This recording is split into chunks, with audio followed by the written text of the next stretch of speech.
जय संतोषी माता की। शुक्रवार के दिन माँ संतोषी का व्रत व पूजन किया जाता है। इस पूजा के दौरान माता की आरती, पूजन तथा अंत में माता की कथा सुनी जाती है।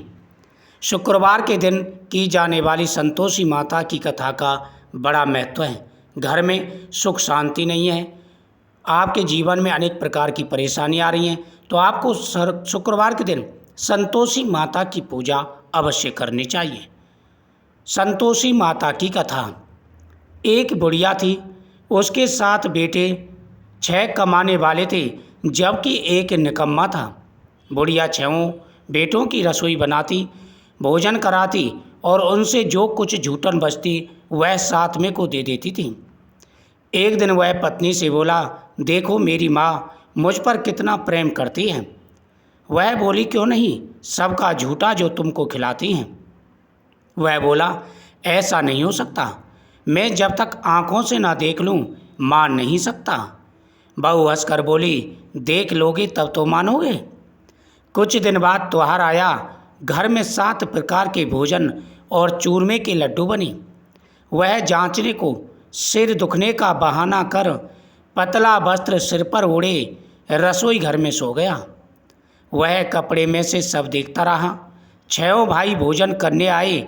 उसने देखा माँ ने उनके लिए सुंदर आसन बिछा, नाना प्रकार की रसोई परोसी और आग्रह करके उन्हें जिमाया। वह सब देख रहा था।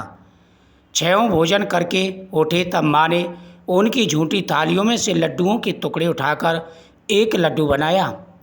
झूठन साफ कर बुढ़िया माँ ने उसे पुकारा, बेटा 6 भाई भोजन कर गए हैं, अब तू ही बाकी है, अब उठ और भोजन कर ले। वह कहने लगा, माँ मुझे भोजन नहीं करना, मैं परदेश जा रहा हूँ। माँ ने कहा, कल जाता हो सो आज ही चला जा। वह बोला, हाँ आज ही जा रहा हूँ। यह कहकर वह घर से निकल गया। चलते समय पत्नी की याद आई। वह गौशाला में कंडे उपले थाप रही थी। वहाँ जाकर बोला, हम जामे परदेश आमिंगे कुछ काल, तुम रहियो संतोष से अपनो धर्म पाल। वह बोली, जाओ पिया आनंद से हमारो सोच हटाए, राम भरोसे हम रहें ईश्वर तुम्हें सहाय। 2 निशानी आपन देख धरु में धीर, सुध मत हमारी विसारियो रखियो मन गंभीर। वह बोला, मेरे पास तो कुछ नहीं, यह अंगूठी है सो ले और अपनी कुछ निशानी मुझे दे। वह बोली, मेरे पास क्या है, यह गोबर भरा हाथ है। यह कहकर उसकी पीठ पर गोबर के हाथ की थाप मार दी। वह चल दिया। चलते चलते दूर देश पहुंच गया। वहाँ एक साहूकार की दुकान थी। वहाँ जाकर कहने लगा, भाई मुझे नौकरी पर रख लो। साहूकार को ज़रूरत ही, बोला रह जा। लड़के ने पूछा, तनख्वाह क्या दोगे। साहूकार ने कहा, काम देखकर दाम मिलेंगे। साहूकार की नौकरी मिली। वह सुबह 7 बजे से 10 बजे तक नौकरी बजाने लगा। कुछ दिनों में दुकान का सारा लेन देन, हिसाब किताब, ग्राहकों को माल बेचना, सारा काम करने लगा। साहूकार के 7-8 नौकर थे, वे सब चक्कर खाने लगे। यह तो बहुत ही होशियार बन गया। सेठ ने भी काम देखा और 3 महीने में ही आधे मुनाफे का हिस्सेदार बना दिया। वह कुछ वर्ष में ही नामी सेठ बन गया और मालिक सारा कारोबार उस पर छोड़कर चला गया। इधर उसकी पत्नी को सास बहुत दुख देने लगी। सारी गृहस्थी का काम करके उसे लकड़ी लेने जंगल में भेजती।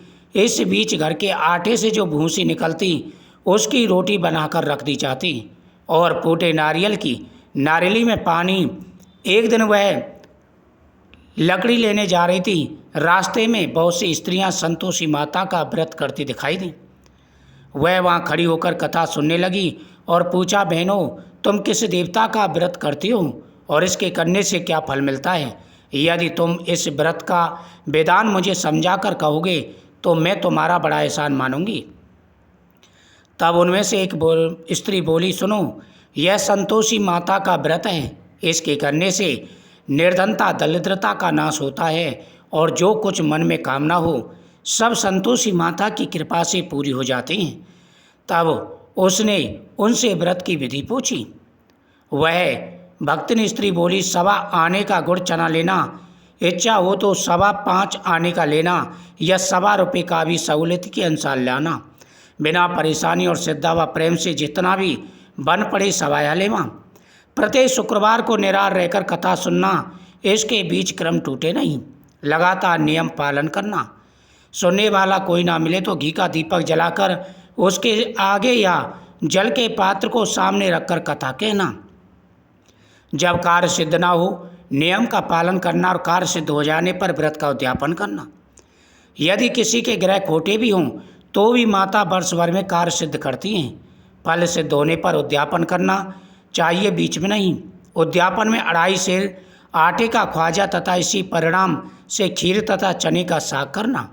8 लड़कों को भोजन कराना, जहाँ तक मिले देवर जेठ भाई बंधुओं के हों, ना मिले तो रिश्तेदारों और पास पड़ोसियों को बुलाना। उन्हें भोजन करा तथा यथाशक्ति दक्षिणा दे माता का नियम पूरा करना। ध्यान रहे उस दिन घर में खटियाई ना बने। यह सुन बुढ़िया के लड़के की बहू चल दी। रास्ते में लकड़ी के बोझ को बेच दिया और उन पैसों से गुड़ चना ले ला के माता के व्रत की तैयारी कर आगे चली और सामने मंदिर देखकर पूछने लगी, यह मंदिर किसका है? सब कहने लगे, यह संतोषी माता का मंदिर है। यह सुनकर माता के मंदिर में जाकर चरणों में लौटने लगी। दीन हो विनती करने लगी, माँ मैं निपट अज्ञानी हूँ, व्रत का कुछ भी नियम नहीं जानती, मैं दुखी हूँ। हे माता जगत जननी मेरा दुख दूर कर, मैं तेरी शरण में हूँ। माता को दया आई। एक शुक्रवार बीता, दूसरे को उसके पति का पत्र आया, तीसरे को उसका भेजा हुआ पैसा आया। यह देखकर जेठ जेठानी मुँह सिकोड़ने लगे। लड़के ताने देने लगे। काकी के पास पत्र आने लगे, रुपया आने लगा। अब तो काकी की खातर बढ़ेगी। बेचारी सरलता से कहती, भैया कागज आमे हम सबके लिए अच्छा है। ऐसा कहकर आंखों में आंसू भरकर माता के मंदिर में आ मातेश्वरी के चरणों में गिरकर रोने लगी। मुझे पैसे से क्या काम, मुझे तो अपने स्वाग से काम है, मैं तो अपने स्वामी के दर्शन मांगती हूँ। तब माता ने प्रसन्न होकर कहा, जा बेटी तेरा स्वामी आएगा। यह सुनकर खुशी से बावली होकर घर में जा काम करने लगी। अब संतोषी माँ विचार करने लगी, इस भोली पुत्री को मैंने कह तो दिया कि तेरा पति आएगा, लेकिन कैसे? वह तो इसे स्वप्न में भी याद नहीं करता, उसे याद दिलाने मुझे ही जाना पड़ेगा। इस तरह माताजी उस बुढ़िया के बेटे के पास जा स्वप्न में प्रकट हो कहने लगी, साहूकार के बेटे सो रहा है या जागता है? वह कहने लगा, माता सोता भी नहीं जागता भी नहीं, कहूँ क्या आज्ञा है? माँ कहने लगी, तेरे घर बार कुछ है या नहीं? वह बोला, मेरे पास सब कुछ है माँ, बहू और क्या कमी है? माँ बोली, भोली पुत्र तेरी बहू घोर कष्ट उठा रही है, तेरे माँ बाप उसे परेशानी कर रहे हैं, वह तेरे लिए तरस रही है, तू उसकी सुध ले। वह बोला, माँ यह मैं जानता, मुझे मालूम है, परंतु क्या करूं? परदेश की बात है, लेन देन का कोई हिसाब किताब नहीं, कोई जाने का रास्ता नहीं आता, कैसे चला जाऊं? माँ कहने लगी, बेटी मेरी बात मान। बेटे सवेरे नहा धोकर संतोषी माता का नाम ले, घी का दीपक जला, दंडवत कर दुकान पर बैठ जाना। जमा का माल बिक जाएगा, सांझ होते होते धन का भारी ढेर लग जाएगा। अब बूढ़ों की बात मानकर वह नहा धोकर संतोषी माता को दंडवत कर घी का दीपक जला दुकान पर जा बैठा। थोड़ी देर में देने वाले रुपया दे गए, लेने वाले ले गए। कोटे में भरे सामान के खरीदार नगद दाम देकर सामान ले गए। शाम तक धन का भारी ढेर लग गया। मन में माता का नाम ले चमत्कार देख प्रसन्न हो घर ले जाने के बाद गहना कपड़ा सामान खरीदने लगा। यहाँ काम से निपट तुरंत घर को रवाना हुआ। उधर उसकी पत्नी जंगल में लकड़ी लेने जाती, लौटते वक्त माताजी के मंदिर में विश्राम करती। वह तो उसके प्रतिदिन रुकने का जो स्थान ठहरा। धूल उड़ती देख माता से पूछने लगी, हे माता यह धूल कैसे उड़ रही है? माता कहती है, पुत्री तेरा पति आ रहा है, अब तू ऐसा कर, लकड़ियों के 3 बोझ बना ले, एक नदी किनारे रख और दूसरा मेरे मंदिर व तीसरा अपने सिर पर। तेरे पति को लकड़ियों का गट्ठर देख मोह पैदा होगा, वह यहाँ रुकेगा, नाश्ता पानी खाकर माँ से मिलने जाएगा। तब तू लकड़ियों का बोझ उठाकर जाना और चौक में गट्ठर डालकर जोर से आवाज़ लगाना, लो सासू जी लकड़ियों का गट्ठर लो, भूसी की रोटी दो, नारियल के खेपड़े में पानी दो, आज मेहमान कौन आया है? माताजी से बहुत अच्छा कहकर वह प्रसन्न मन से लकड़ियों के 3 गट्ठर बनाई, एक नदी किनारे एक माताजी के मंदिर में रखा। इतने में मुसाफिर आ पहुँचा। सूखी लकड़ी देख उसकी इच्छा उत्पन्न हुई कि हम यहीं पर विश्राम करें और भोजन बनाकर खा पी कर जाएं। इसी तरह रुककर भोजन बना विश्राम करके गांव को गया। सबसे प्रेम से मिला। उसी समय सिर पर लकड़ियों का गट्ठर लिए हुए उतावली सी आती है। लकड़ियों का गट्ठर बोझ आंगन में डालकर जोर से आवाज़ लगाती है, लो सासू जी लकड़ियों का गट्ठर लो, भूसी की रोटी दो, आज कौन मेहमान आया है। यह सुनकर उसकी सास बाहर आकर अपने दिए हुए कष्टों को भुलाने हेतु कहती है, बहू ऐसा क्यों कहती है, तेरा मालिक ही तो आया है, आ बैठ, मीठा भात खा, भोजन कर, कपड़े गहने पहन। उसकी आवाज़ सुन उसका पति बाहर आया। अंगूठी देख व्याकुल हो जाता है। माँ से पूछता है, माँ ये कौन है।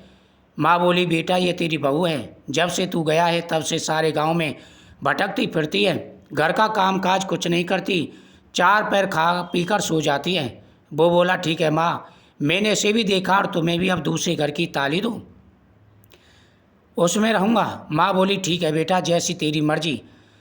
तब वह दूसरे मकान की 3री मंजिल का कमरा खोल सारा सामान जमाया। एक दिन में राजा के महल जैसा ठाट बाट बन गया। अब क्या था, बहू सुख भोगने लगी। इतने में शुक्रवार आया।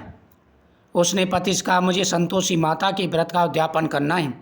पति बोला, खुशी से कर। वह उद्यापन की तैयारी करने लगी। जेठानी के लड़कों को भोजन के लिए कहने गई। उसने मंजूर किया, परंतु पीछे से जेठानी ने अपने बच्चे को सिखाया, देखो भोजन के समय खटाई मांगना, जिससे उसका उद्यापन पूरा ना होगा।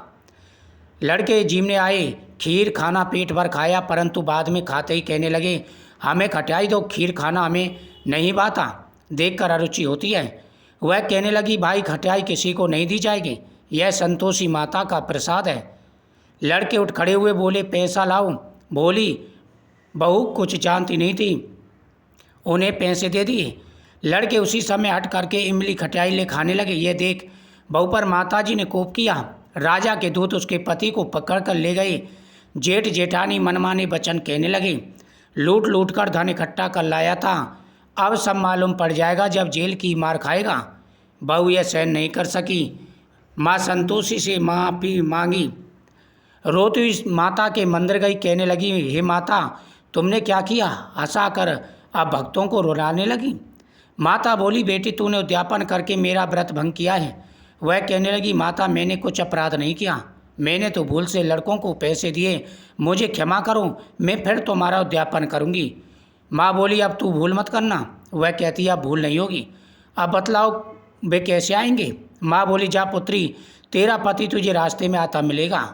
वह निकली, राह में पति आता मिला। वह पूछी, कहाँ गए।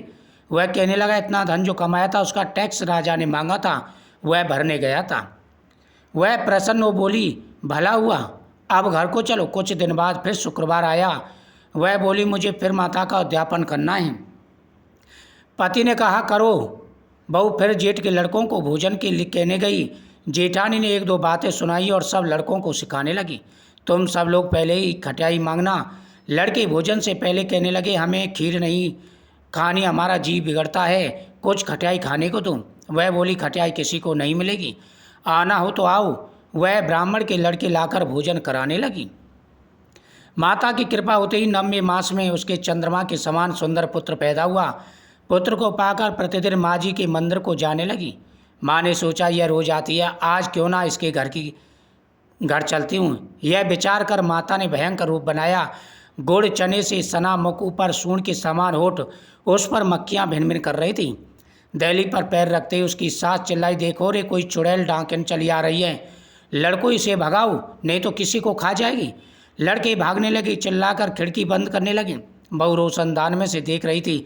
प्रसन्नता से पगली बन चिल्लाने लगी, आज मेरी माताजी मेरे घर आई हैं। वह बच्चों को दूध पिलाने से हटाती, इतने में सास का क्रोध फट पड़ा। वह बोली, क्या उतावली हुई है। बच्चे को पटक दिया। इतने में माँ के प्रताप से लड़के ही लड़के नजर आने लगे। वह बोली, माँ मैं जिसका व्रत रखती हूँ ये संतोषी माता है। सबने माताजी के चरण पकड़ लिए और विनती कर कहने लगी, हे माता हम मूर्ख अज्ञानी हैं, तुम्हारे व्रत की विधि हम नहीं जानते, व्रत भंग हमने कर बड़ा अपराध किया है, जग माता आप हमारा अपराध क्षमा करो। इस प्रकार माता प्रसन्न हुई। बहू को प्रसन्न हो जैसा फल दिया वैसा माता सबको दें। जो इस कथा को सुनता है व पढ़ता है, संतोषी माता उन सभी की मनोकामनाएं पूरी करती हैं। बोल संतोषी माता की जय। कथा सुनने के बाद में सभी के लिए प्रसाद बांटें, आपकी हर मनोकामना पूरी होगी।